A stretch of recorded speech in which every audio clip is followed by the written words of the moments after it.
Un témoignage bouleversant. Quand elle n'était pas présente sur les plateaux de télévision, Églantine Émeillé consacrait le plus clair de son temps à son fils Samy, autiste et polyhandicapé, qui est mort ce lundi 20 février à l'âge de 17 ans seulement. Pendant des années, la présentatrice de 49 ans s'est occupée pleinement de son fils. Un quotidien difficile sur lequel elle est revenue avec émotion dans l'émission C'est à vous, au mois d'octobre dernier, sur France 5. Impuissante face à la détresse de son garçon, Églantine Émeillé a bien souvent eu des idées noires. J'aide parfois des parents qui sont dans des situations dramatiques et qui appellent mon association au secours. Ils sont dans des situations semblables à celles que j'ai vécues et qui disent qu'ils n'en peuvent plus et que si on les laisse comme ça, ils en viendront à des extrémités comme ça, a-t-elle déclaré à Anne-Elisabeth Lemoine. Avant de poursuivre, je vous avoue qu'il m'est arrivé d'y penser.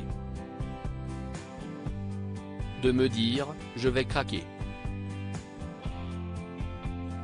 Je vais le jeter par la fenêtre et me suicider après. Pendant ces périodes compliquées, la coprésentatrice du Monde de Jamie était totalement à bout.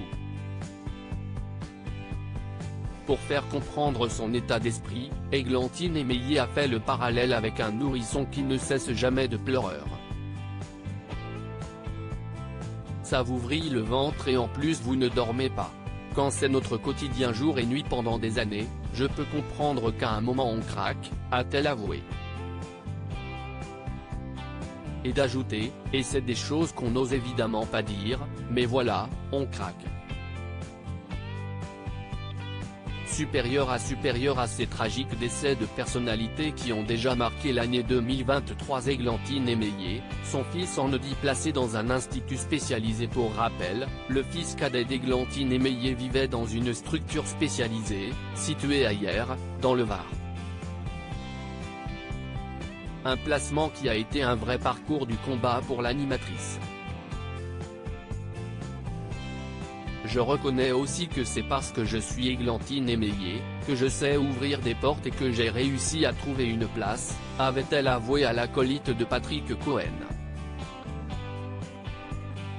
Bien que cette décision ait été difficile à prendre, la mère de famille ne la regrette pas. Je pense qu'aujourd'hui je serai encore avec mon fils qui m'arrive presque là, qui est devenu très costaud et que quand il veut se donner un coup et que je veux l'en empêcher, j'en prends.